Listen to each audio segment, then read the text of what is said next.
to be our keynote speaker. Nancy is an associate university librarian at Vanderbilt University. In her 25 years of library career, she has worked at prestigious academic libraries, including Yale University and Vanderbilt University. She worked in different departments and different positions, and she also had 6 years of experience working for library vendors. So with her diverse experience as a library user, library staff, library vendor, and a library leader, and I'm eager to hear what her thoughts on the past and the upcoming future of the library world. Now, let's welcome Nancy Godleski for the keynote address. Oh, thank you, Tal. That was so sweet. Thank you for a long list of what I've done there. I'm going to go ahead and switch over to share screens now. I can do that. Yes. Okay, hold on, Nancy. I will give you the right to be the co-host and see. Okay, so yeah, see whether you have success. There we go. Are you seeing my flying hats? Great. All right. Oh, so what a pleasure to be here and talking with you today. Well, first of all, we're all just coming back, it feels like, right? We're graduating COVID and the pandemic, and here we go. We're ready to take on the world and figure out what the new normal is going to be as we move forward, as we take this next step here. I'm curious about where y'all work. And I love word clouds, and Tal stole a little bit of my thunder there. But let's, if you'll go ahead and fill out this little, another Mentimeter. Tal, are you going to pop this into the screen there? And we'll see what pops up. And while you're doing that, I'll tell you a little bit about myself. And like Tal said, I work in many areas of the library. Or with various units. I oversee, and you guys are going to forgive me, I'm going to try to rattle all these off. Luckily, we've got some Vanderbilt people here.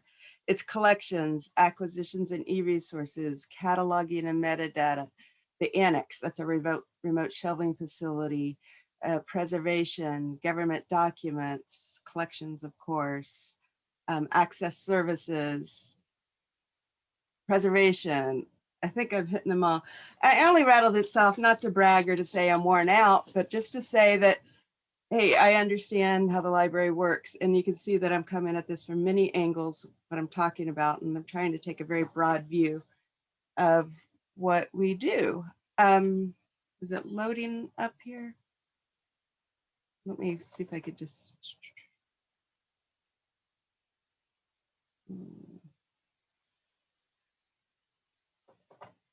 Maybe if you can, there we go. Nope. There. Voila. All right, so I've got a lot of Vanderbilt people checking up on me. And there's Kentucky. Oh, Comtech, California. This is pretty impressive. I mean, for a regional group. And again, this week, I guess we could thank COVID for this, right? We've become very apt at Zooming and coming together and all this. Let me see if I can get back to sharing my screen. It's not loading that way. So as I want a little bit about myself and how we're going to do this. I'm much more a conversationalist than a speech giver. So I'd appreciate it if you go ahead and you chime in, send questions in through your chat as we're going. And I'm going to leave a lot of room there at the end for us to talk about these, because frankly, I've got more questions than I do to have answers to many of these topics I'm going to bring up. Tal's going to monitor that, and we'll keep moving along. I also want to say that I use the words librarians, library workers, and staff. I use those words interchangeably. Here in this meeting, we're all on equal footing. So don't think that I'm talking just about librarians at time. I'm talking about all of us that are working there in this field. So with that warning, I will go ahead and jump on in. The theme of this conference is acknowledge, adjust, and adapt. So that seems like we've been doing a lot of that lately. So I think my question is then, what are we doing next? How many times did we hear the word pivot a little year ago? Remember that? We got to pivot. We got to adjust and adapt. We've got to make this work. We all know this, and libraries are just, we're complex. A couple of years ago, I was asked to speak about libraries in the 21st century and the challenges that libraries face. I summed it up rather nicely and succinctly, I thought. Then COVID came. So I'd like to take a few minutes and revisit those challenges, rather they're more opportunities, really, and then discuss them in a post-pandemic world and ask what really has changed. Let's see. I look forward to talking about that with you. So first, let's go take a look at the big picture. Let's put all this in perspective.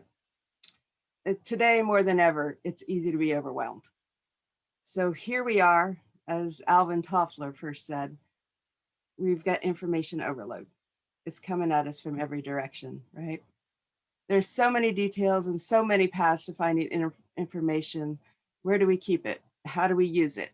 It's so easy to get lost. Policies and procedures or best practices all can diverge.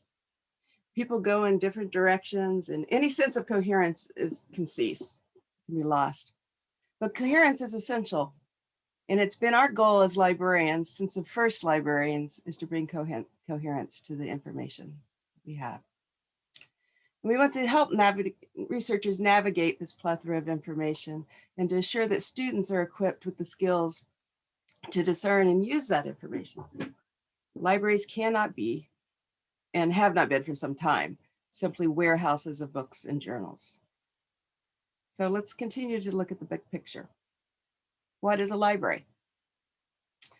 Libraries are much more than collections, whether we define collections as books that circulate, manuscripts in the archives, or digital collections that faculty and students can access from offices, dorms, or at home on the couch. Libraries are about services and collaborations. And all of those require people. We are the library, the staff, the librarians, the library workers, all of us. Collections are a service. Services are what first made librarians, libraries work. With the proliferation of formats, the lack of unlimited space and funds, the evolution and blending of research methodologies, the development of new tools to use collections, and the power struggle over the control of research output, library services have grown. Librarian skill sets are changing. There lies the challenge, the need to constantly evolve. That's a big challenge. And the big question, so what's our mission in all this? It's all about libraries being university, local, and global citizens. Librarians who connect students and researchers to information, which then leads to the knowledge that will change the world. Take a look at this word cloud. Like I said, I like word clouds. This is one where I've found about a half a dozen of the mission statements from the libraries that are represented here at this conference. And you can see the common words we're all using. We might put it in terms that are more natural to our setting, or put them in the context of our university or our library, our community, but we can see that we're all interested in information, community, learning, research, scholarship. All these words keep popping up. And it's in with these that the challenges and opportunities arise, and for higher education on the whole. Has COVID-19 changed our priorities? Maybe, or maybe not. Let's take a look. And let's think about it a second. So let's go ahead if we can, and we'll keep coming back to this. Besides your health, name 3 things that concern you about libraries, information, and higher education as we emerge from the pandemic. You can add about three concerns now, and then as we get going, you can add on a few more, and we'll take a look at it at the end as well. So this will stay live throughout, but I think Tal's putting in chat. What's going to happen here?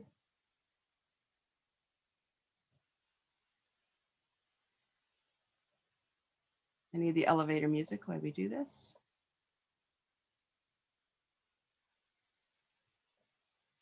Do I need to move it forward? That's where we are.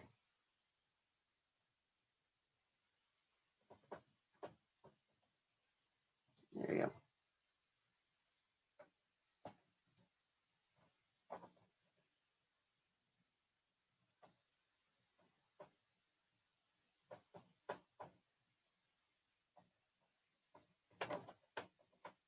My flipping is getting stuck.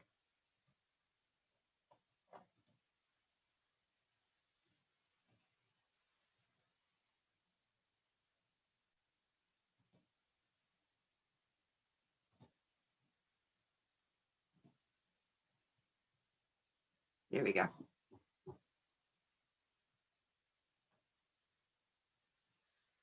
Now, to me, this is fascinating to watch. Access. Yeah.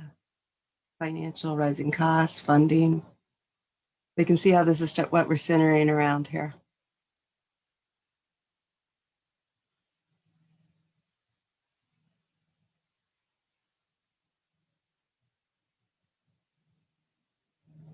Okay, it's leveling out here. Let's take a look. But as we get going, keep these in mind, and then we can add more as we go on. I think I gave everybody the ultimate limit of 6 entries to this. So let's take a look.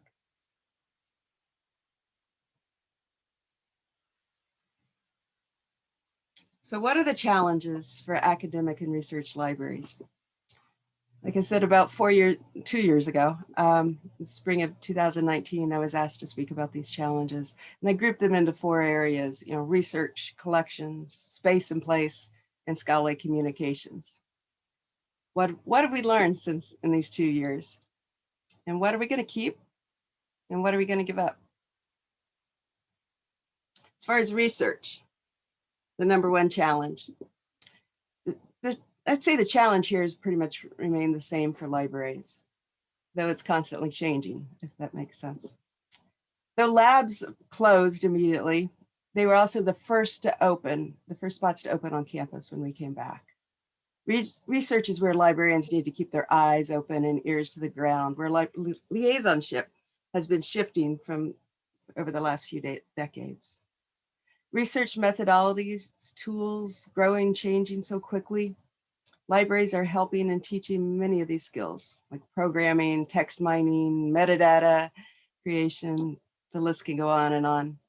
And the skill sets of library staff must keep up with the ever-changing landscape of research. On top of our bibliographic skills, many of us have technological and analytical skills now. Students in research are asking us for this different kinds of help, and we are seeing librarians listed as co-authors and co-teachers in many classes because of these skills and partnerships. Some of us are even teaching for credit classes. Along with research comes data, and more data. How our research is going to manage this data? Who maintains an institutional repository? Often the library does, and that requires specific skill sets. And that brings us to the second challenge, collecting and developing collections. Space and budgets are not endless, right? It does not go on forever, neither space nor money. There is the constant battle over print versus electronic. And in the last 16 months, E's been winning out. Will that continue? That's a good question. They will continue to coexist, print and electronic. We must remember that collaborating and sharing collections are what libraries do best. Think of interlibrary loan. It's the most basic example of library collaboration. We're sharing resources all the time with one another. And now with the speed of technology, we can provide resources without worrying about whether we own it or we not. In many cases, we can buy just in time rather than buying just in case. We can access information in record time. And regionally and nationally, we're rethinking our library networks. Subject librarians like Latin Americans, for example, collaborate on collection focuses, making sure that all geographic areas are covered by someone somewhere. Globally, libraries are partnering and have become the leaders in digitization and preservation of these objects through projects like the Hathi Trust. And then who is archiving born digital materials? Libraries. For instance, Vanderbilt has a television news archive. Libraries are also archiving the web. We are capturing and preserving social media. There is so much to capture in the last 16 months. Have we kept up? Yeah, I see some eyes rolling. Third, there's the challenge of place and space.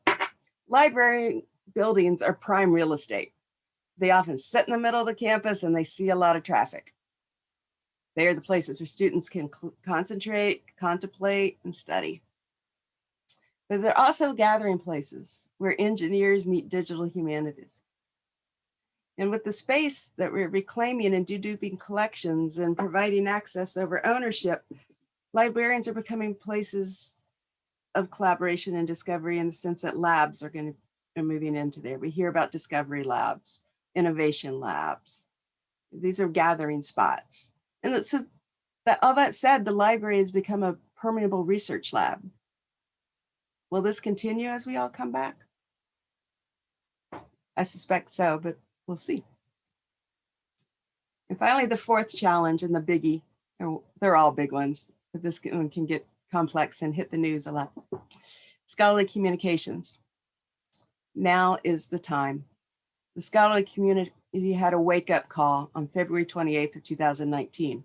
Remember, this is when I first started thinking about this and trying to put this into perspective.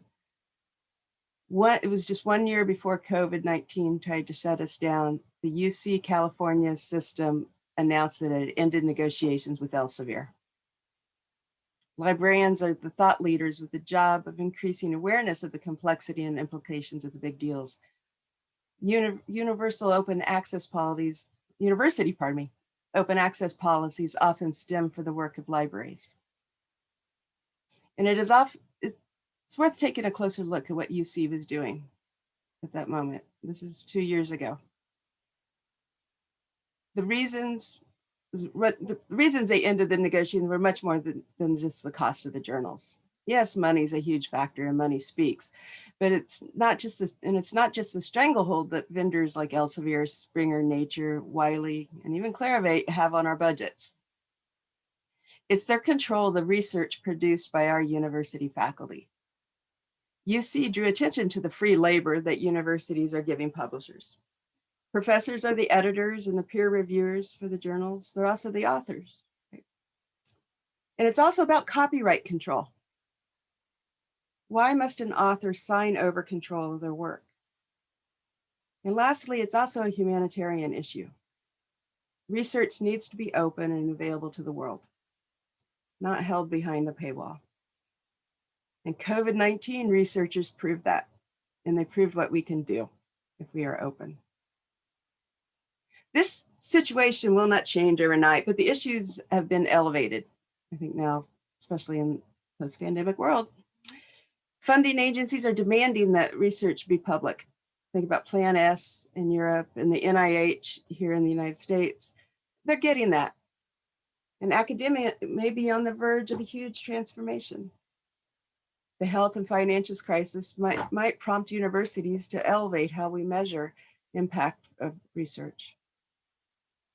So with these challenges, research methodologies, redefining space and place, and the complicated nature and financing of collections, what should be the library's next step?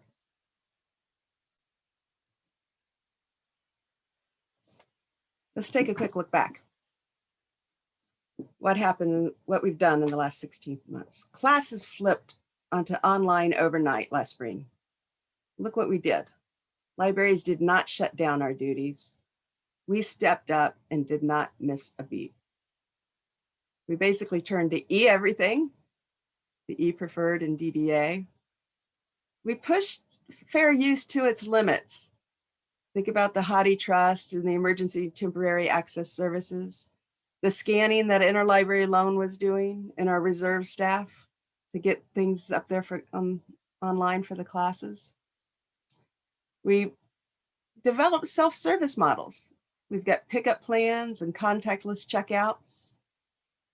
And librarians became even more embedded in classes. We have more live chats, They're doing online bibliographic or research classes or setting in on even departmental classes. Which of these are we going to continue doing? I'd like to hear what your libraries plan to keep. If you want to add those into chat, we can talk about these later. Please chime in here. Also, let's discuss later about what we might want to stop doing. I mean, things that we were doing for the pandemic, and then maybe as we got through these last months, maybe realize as we come back, did we need to really be doing that after all? Or do we need to move on to the next step? I'd like to take my remaining minutes here just to highlight a few other A's that I think need our unrelenting attention. Let's talk about access, which I'm glad to see many of you agreed on the chart. Advocacy and action. Access or accessibility. We made huge strides with access and accessibility during the pandemic.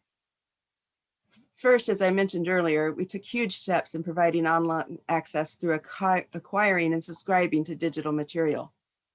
Many of us adopted an e-preferred collection development policy and broadened our DDA and EBA plans. These moves, like HathiTrust, ETOS, were responses to an emergency. Will we keep them? Or will we have to develop hybrid or blended policies and models now? If our institutions maintain online classes, I suspect collections will continue to be more about access than artifact. Except for special collections, of course. I don't want to offend any of the special collections folks here. Distinctive print collections will endure. As scholars could not travel, many of us beefed up our efforts in digitizing our distinctive collections. That work will grow and require the metadata expertise of our catalogers. So my hope for access is open access. We've got a huge momentum going now towards open access, and our efforts need to continue to accelerate. There was amazing openness during the first half of the pandemic. Research surrounding COVID-19 was shared. Real, valid information about the virus was easy to get. Was this step towards open science? Wouldn't it be great if we could continue this flow? Maybe it is. Did you see the news last Tuesday? We had some great news.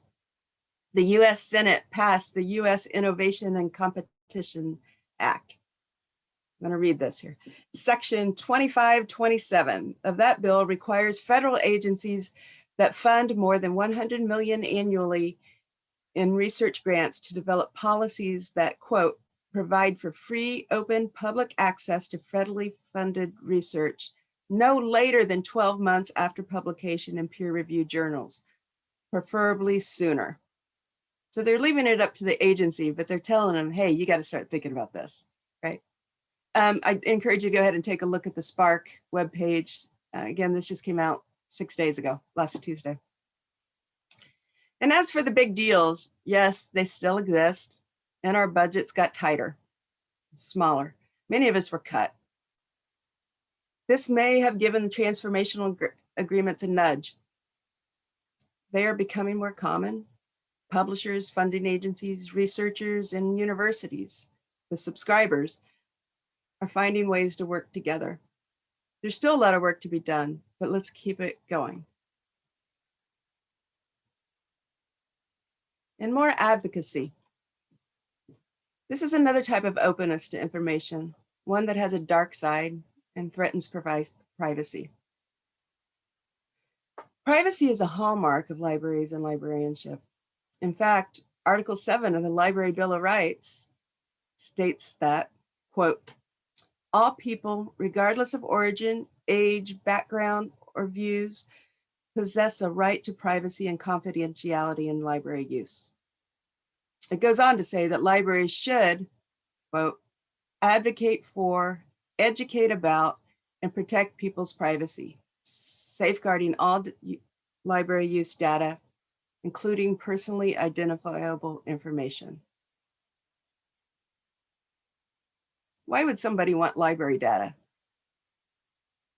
That, I think about it. Well, what's so great about what I do, right?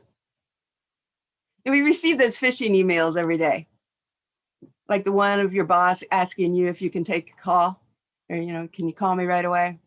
Or the one last week that I fell victim to that had a link to a SharePoint document, or I thought it did. Instead, I was locked out of Vanderbilt resources until I changed my password.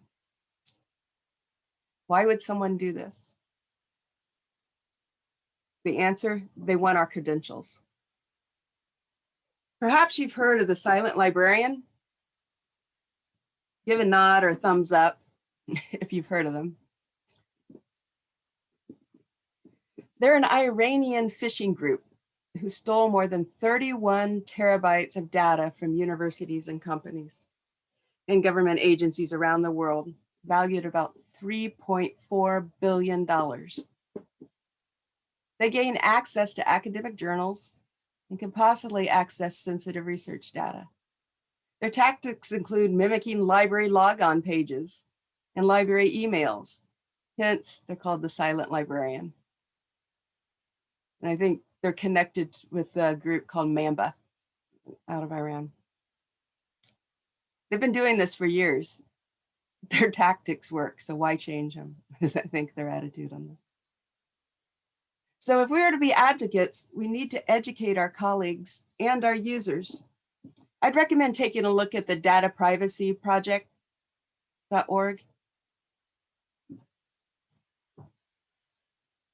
You take a look, here's one of their diagrams that they have in these little classes. And this highlights my last point here. This is to remind us of the library I'm looking at the chart, that is to remind us that the library patron's privacy is increasingly determined by the policies of third-party vendors and services. Through our ILS, patrons' requests are sent via routers and modems through internet service providers to web hosts, to advertisers, who knows where else. So the minute, we're giving up control. What can we do?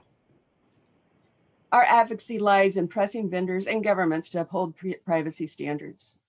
Privacy depends on vendors, laws, and technology. Here's a vendor scorecard from the Library Freedom Project. It's libraryfreedom.org. I hope you can read this. It might be a little blurry. But let's take a look at Ex Libris and ProQuest. Hi, Nancy. You're not sharing your slides. We're still seeing the Slido, right? Not the slide, the Menti right now. Oh my God, I've been going on forever. Oh my God, you guys. No problem. But yeah, we can imagine what's going on your slide. But I'd like to see the slide. I'm whipping through this. This is so embarrassing.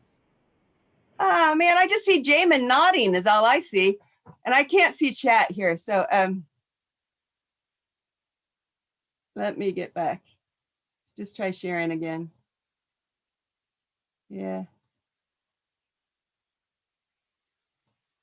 Yeah, just like Lisa said, no apology needed. That's fine.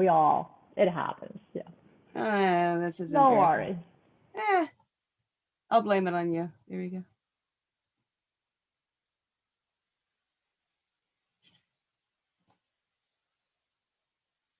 All right, what are you seeing now? Menti's still showing. I've got it. Looks like I've got another problem. I'm going to stop the share and just bring it up again.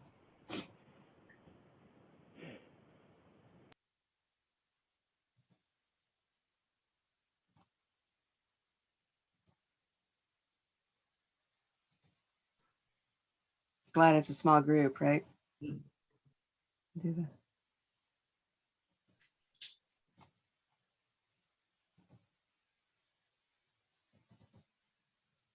Yeah.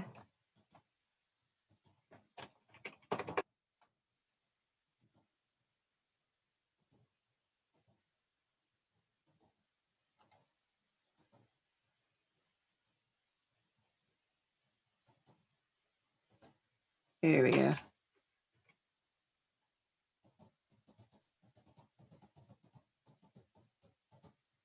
See my pretty slides? I was proud of this.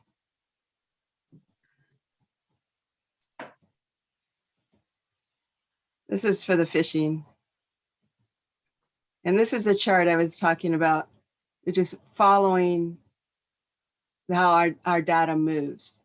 And as it comes from, somebody logs in here just at the library, goes to the library router, modem, and boom, it's out.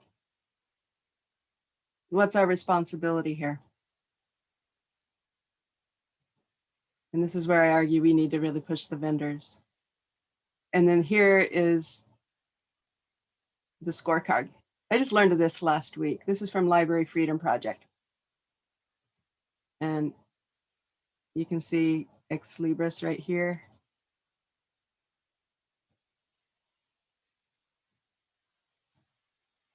Keeps clicking. Ex Libris right here. Now ProQuest is doing pretty well. Yeah. There's no red. Ex Libris, there's just one red. They don't, because we don't know how long the data is kept. Bear with them. Question. Clarivate's not here. So I hope. That said, I'll just end with a few questions about the elephant in the room, Clarivate. Vendors are consolidating. Last month, we heard that Clarivate is buying ProQuest, which owns Ex Libris. That's one way to eliminate the competition, isn't it? Just buy them. It also provides Clarivate with more information and through various products of ProQuest, access to more parts of an institution's research enterprise. On the bright side, perhaps it's going to lead to more innovation. So to wrap it up, I think we're exhausted from the last 16 months, but I hope we're energized, powered by our mission to connect people to information and knowledge. We need to continue to do just that and make the world a better place. We need to not only acknowledge, adjust, and adapt, we need to provide access, advocate, and actively lead these difficult discussions. So thank you very much. And I love for us just to have a conversation from here on out. Okay, I will stop sharing now.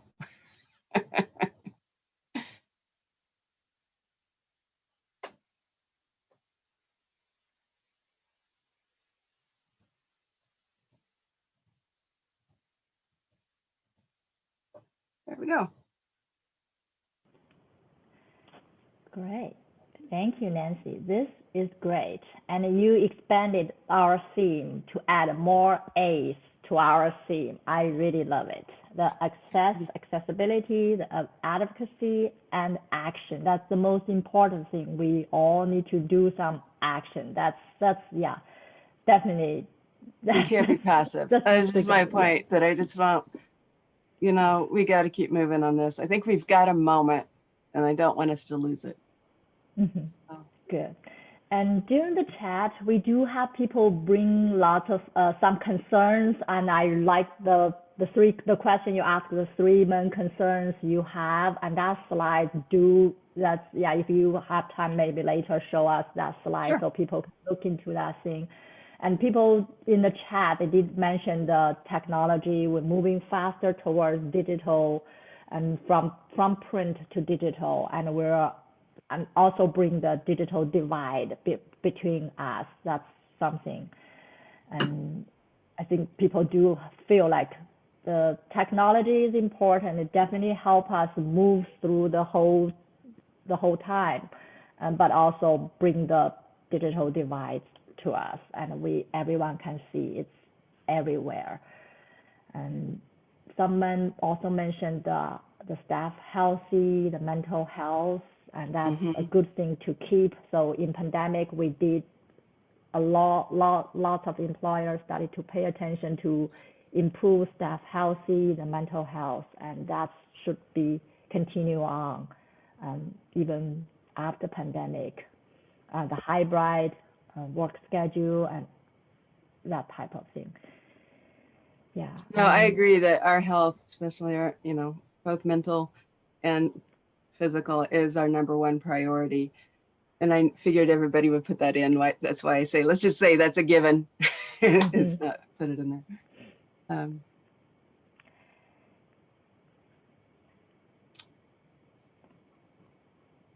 I'd love to hear if, I mean, we're a small enough group, if people can even just open up and we can ask questions, or not of me, but of one another, where we see this going.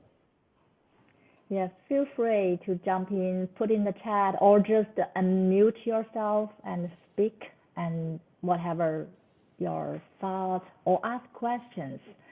And I think, yeah, this is more meant for more discussion. There's never a right or wrong answer to one particular question, and it's just bring your thoughts, and the more discussion we have, and the more we can clear our path and set up a direction. Yeah.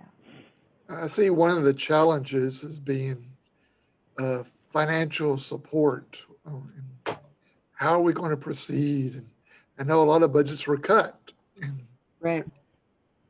And I was reading an article or a blog post the other day that said, this is, if ever we needed to invest in libraries, it's more now than ever a university.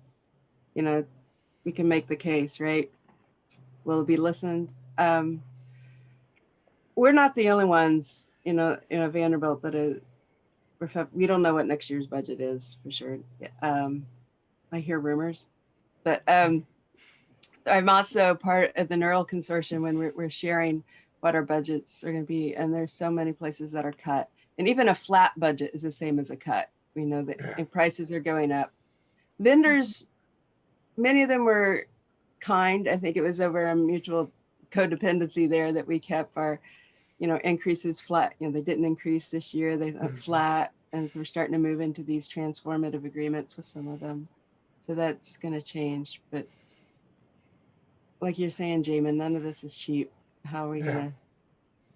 And again, it's what we have to set our priorities and put our money where our mouth is, I guess. I've heard for the first time here too, an administrator referred to a moral budget, like money with priorities. But I'd like to hear, we've got so many other other institutions here. What are you guys doing? Or you have, we have cuts coming? Are we cutting any services because of that?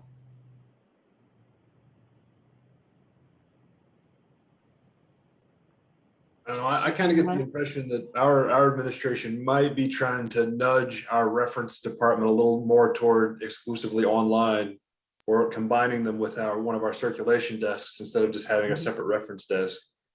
And I think they might be trying to lean on the last year to help their case that, well, we didn't have a physical presence all this last year and things seem to be going along pretty well. But all our reference staff is pushing back, really emphasizing that it really is important to have somebody that folks can kind of just drop in and see and interact with directly and talk to. And that way it's not just a chat box. Yeah. I mean, I think our chat service is really skyrocketed there for a bit. Keegan's on, who might have been part of some of the chat services here at Vanderbilt too. But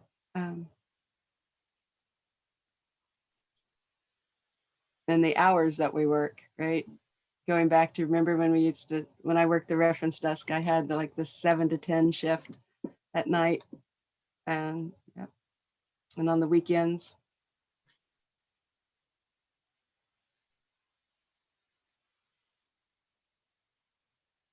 What about collections? Are many places staying at e-preferred libraries?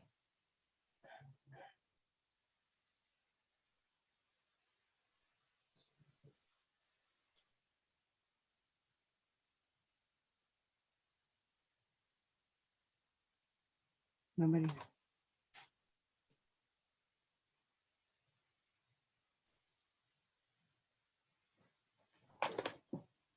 I see that, community college, we don't know our budgets for months. Yeah, cautiously optimistic, sort of where we are too. So, does anyone see staying e-preferred?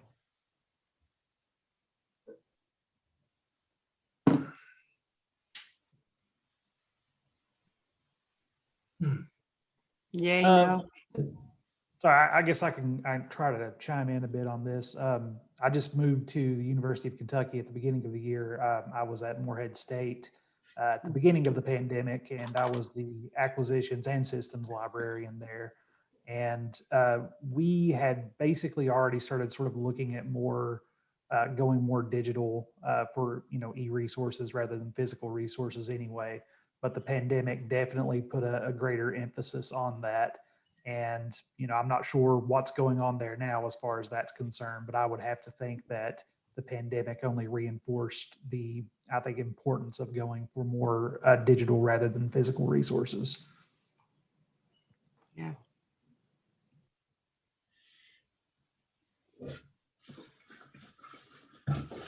Yeah. Again, Lisa's saying they're definitely preferring E over print. Have people getting used to using E now? That might be part of it. I think people really did get used to the convenience of just being able to get on the library website and just look at what they needed to look at immediately. But I mean, it depends on your subject, I think also. Certainly when you're dealing with older texts that aren't available digitally, it's not going to replace them. But the convenience of digital, I think people have definitely turned on to that, who previously were resistant to any e-resources. Right.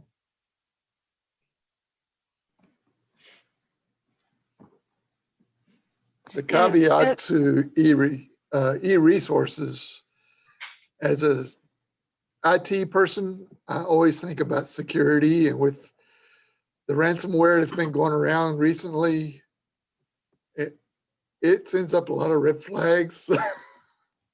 So I have concerns in how we're going to address protecting our services and our resources from ransomware and from those who are trying to hack our services. Right. There was you remind me of there was an NPR piece maybe a year or so ago about one of these that did get all the way into some paychecks basically into the salary side. I mean, university was not named, but trying to save face on this, but we know it's possible, right? So. Yeah, we started seeing a specific kind of hack come up, and it turned into a great talking point when we're trying to spread information in the UK community. Folks were taking popped credentials and changing direct deposit destinations. And so that's what we would tell people: you got to protect your password, or somebody's going to send your paycheck someplace else. And that argument seems to really be hitting home, with encouraging folks to adopt two-factor authentication and try and do better practices. Wow. Because a lot of times the person wouldn't even notice that they'd been compromised until they didn't get paid one day, and then they try to figure out what happened. Yeah. It can be done. So that's the struggle, is whose responsibility is that then?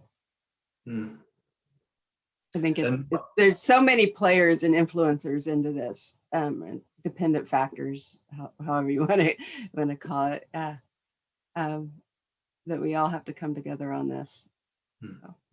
Was Daniel? I'm sorry. What were you? Oh, I was about to drift into an unrelated rant about my wife's employer is they're sending a lot of those fake gotcha phishing tests lately, and I'm just not a fan of that kind of shaming approach myself. But that's wow.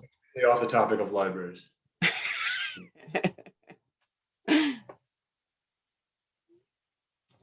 No, I worked at a place that did that too. So.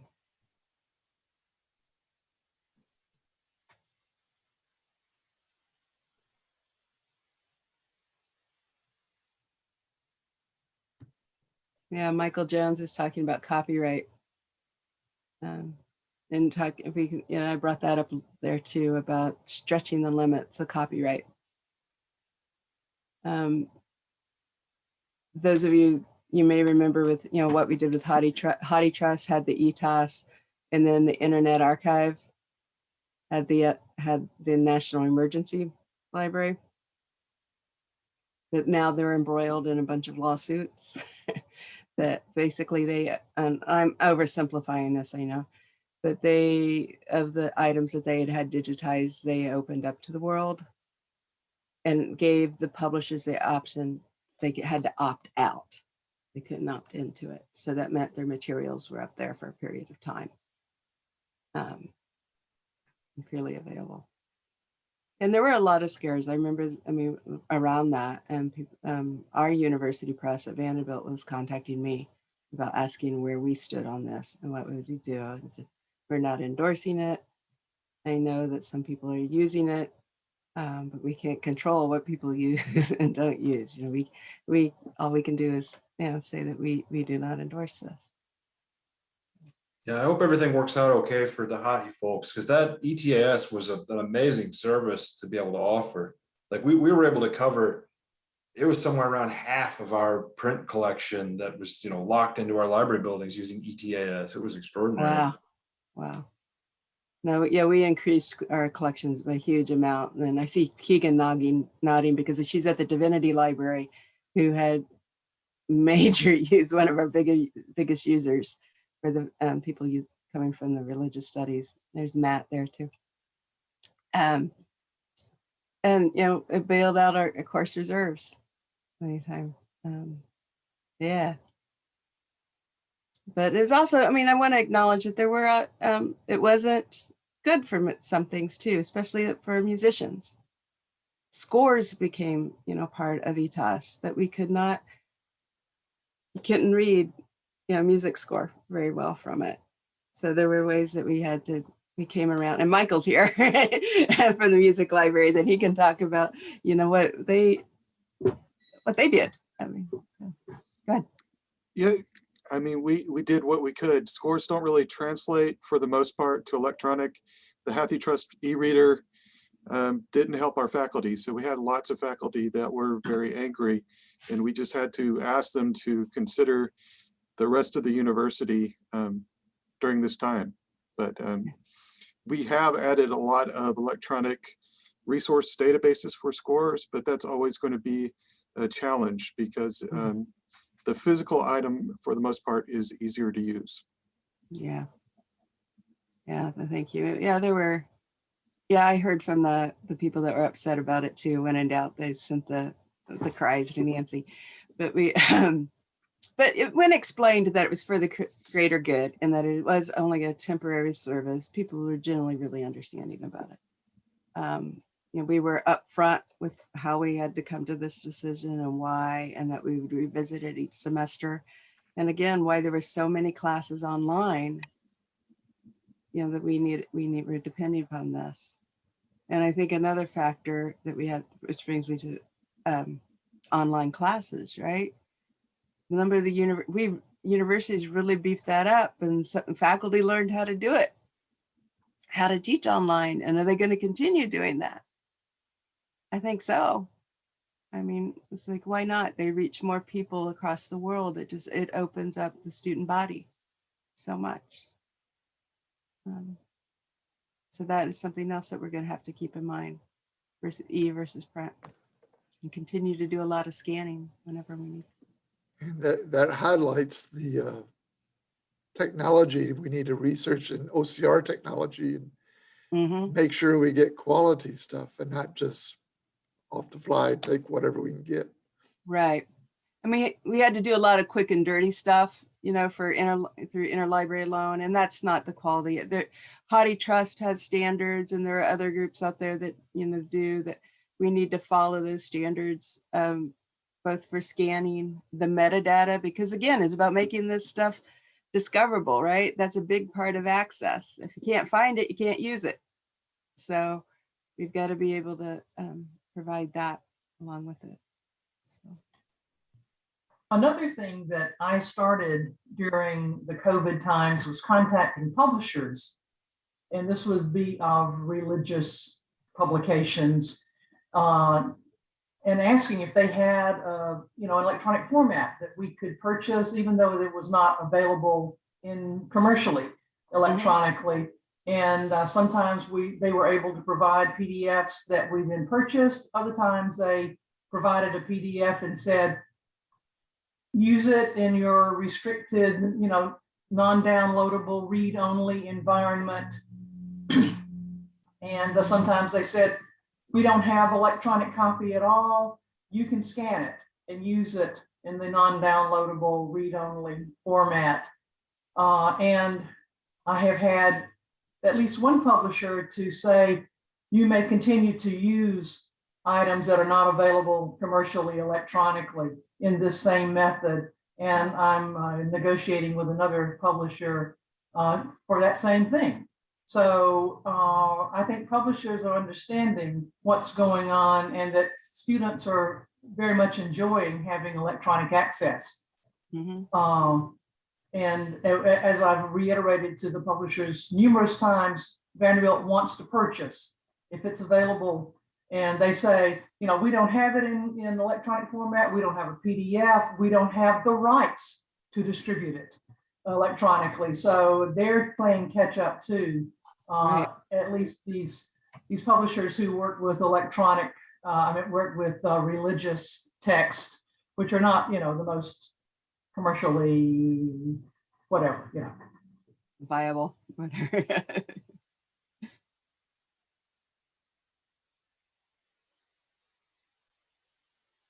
What other services had we started?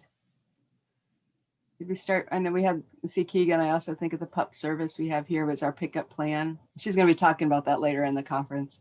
Are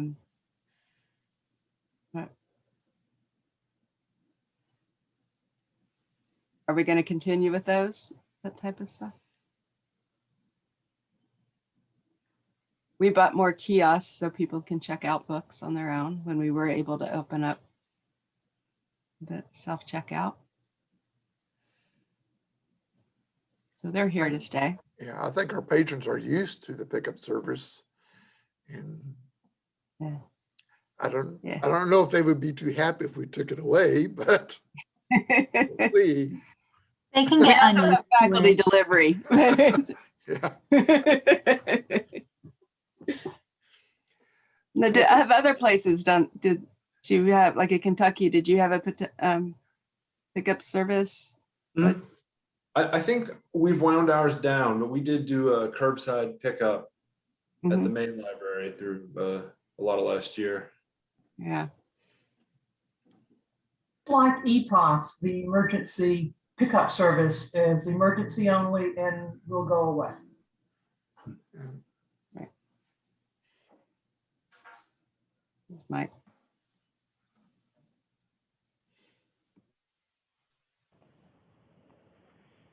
For those from not the Vanderbilt and academic library, the technical, the community library, would you someone mind to share like your services? What special program you developed during the pandemic? Do you have pickup services? That type of thing?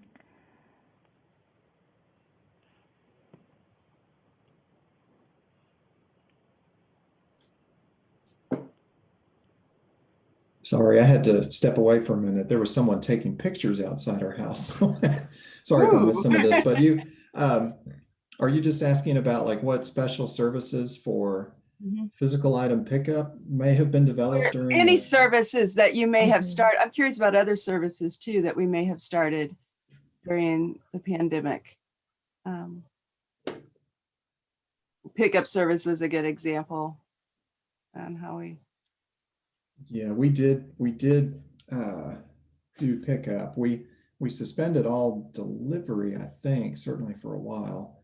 And we did have pickup right outside the building that was available, but I think we've since stopped that. We've opened things back up, and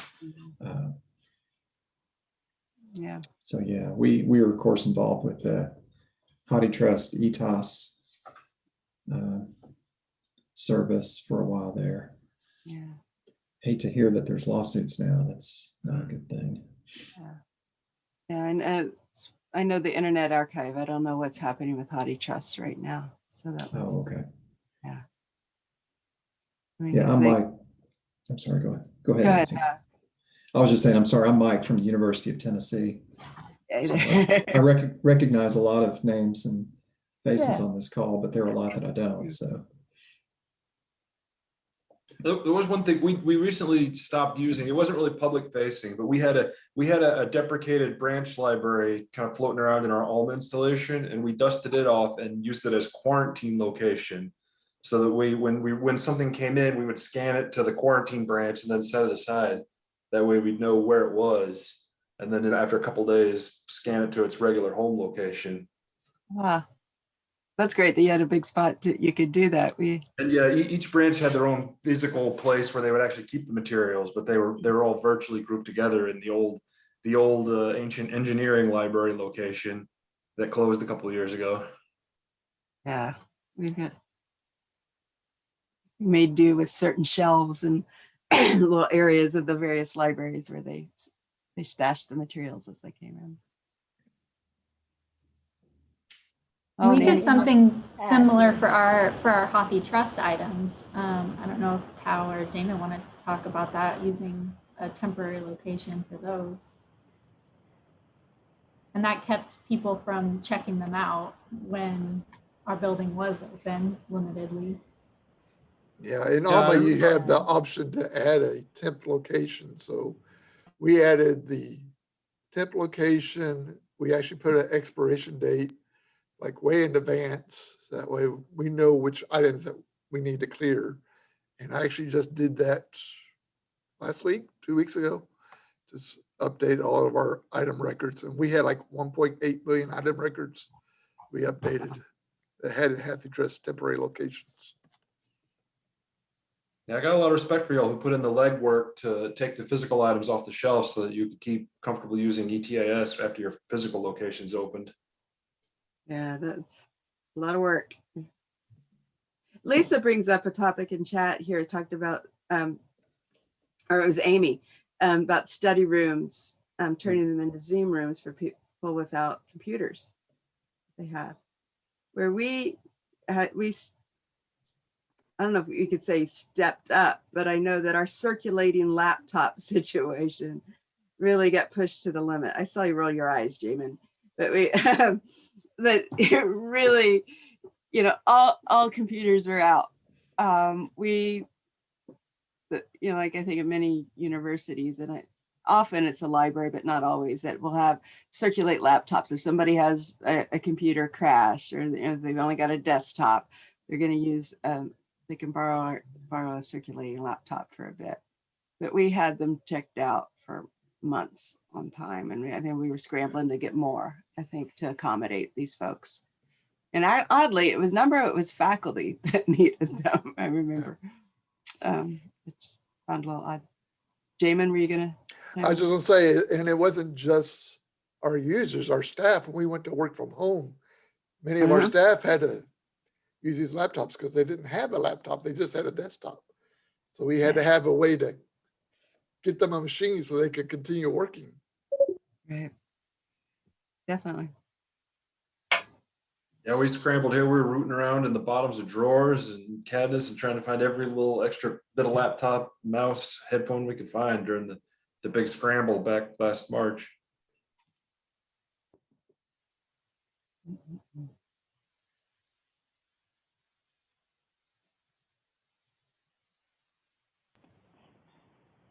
I apologize if this has already been covered, but I'm curious to hear what institutions are doing moving forward in terms of whether or not you are embracing some type of like a flex schedule for work, work some in the building, work some from home. I'll just start off by saying that at UT, it seemed initially like the library administration was very much in favor of listening to concerns and to possibly considering something like this, but it seems that the campus administration has different ideas. So really? we may be a bit on hold with doing some of that. It may depend too on different departments across campus and how others are handling it. So I think it would be great to have some type of flex opportunity, but I'm curious to hear what other institutions. Isn't that a big change? Yeah, wouldn't that be a big change?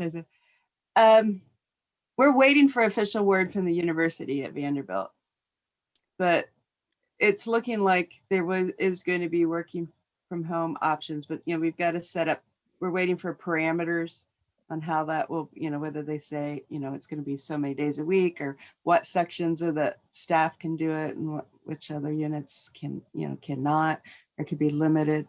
But we're preparing to have some kind of hybrid model. And that's what I've been, when I've been talking to the directors who report to me, I said, start coming up with a plan. We'd be ready to go ahead and adjust and adapt it, right? For when we know what those parameters are, or those constraints we may have. But I think, again, libraries knocked it out of the park the way we were working from home during this. And it allowed us to be available, in real time, greater hours, right there, literally in the student's face, right? When you're there with the on chat. So I think it's one big change that many of us are gonna keep. I know Princeton, I can say at Princeton University, I heard that their chancellor or president, I'm not sure the title, came and said, no, that everybody's coming back. They believe in working on campus. They're working together. So. Yeah, I get the impression that our administration, campus administration, is open to some remote work, but they really would like you to be on campus for the residential college experience, et cetera, et cetera. I feel like our library administration is going to be pretty receptive to maybe most folks getting a day or so, working from home, but campus really would prefer to see everybody back. Yeah, our chancellor has a committee through this chief of staff called the Future of Work. What does that mean? What does work mean? We're, an urban campus, so parking's a problem. So that's a factor involved in it too. If many of us could stay home, that alleviate our, helps the carbon footprint in that way too. That's a great question, Mike. What about others? I mean, some people prefer the chat. Amy says that they're at 100% at the library. And Lisa says that, hybrid schedules. Yeah.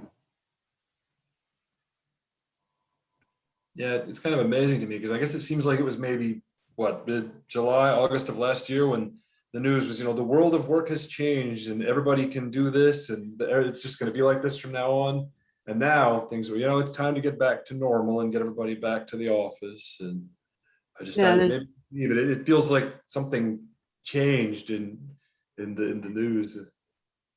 Yeah, the use of normal we have to be careful with. I Yeah. think, what's normal anymore. And I heard a phrase the other day that I don't work where I live. I'm living my work, or it was something like that. That it just so blended. Yeah. I will say that normal just means average. Okay. Maybe consistent. We want some kind of consistency or something. Because remember, we got to pivot, change it, pivot, come up with something.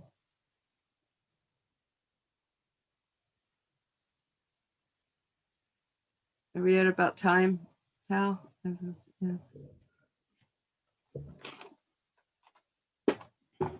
Well, I will wrap this up. I want to say thank you all for bearing with me that on the PowerPoint. I'm terribly sorry about that. I couldn't see you and couldn't see the chat. I didn't know what was going on. It's funny, of all the faces, it was just Jamin's there and he nods. He's a good listener. He nods and smiles going along. Okay, he gets what I'm saying. But I'm happy to answer any of these questions. I mean, to talk to you guys about this. This is, it's what we do. We think about all parts of the library, in the catalog and the ILS is integral to all of that, and that's what's brought us here together. But it's, there's so many parts to the library that we have to keep these big pictures in mind and what our mission is. And we do have the shared mission of, helping the learning and research here of the world. So I thank you for sitting through this with me today, and I will give you back a couple minutes, I think, if we're ending early. And I hope you all have a great conference. I hope I can come and go from a few of the sessions. So thank you all, and I will see you around. Yeah. Bye. Thank you, Nancy. This is great. And all the discussion and people bring up the questions and answers, that's great. And those type of discussion will continue. We will have, later we also have panel discussions and talk about a similar topics and the same concepts. So this is great. Let's continue to do this discussion either through the chats or we'll have some break time, and feel free anytime join in asking questions and chat. And okay, and I think now let's take our break, and we'll come back at 10:30 Central Daylight Time, and we will have a presentation from Jason Griffiths and also a lightning talk after that. And okay, everyone have a break and come back at 10:30. I'll see you all later.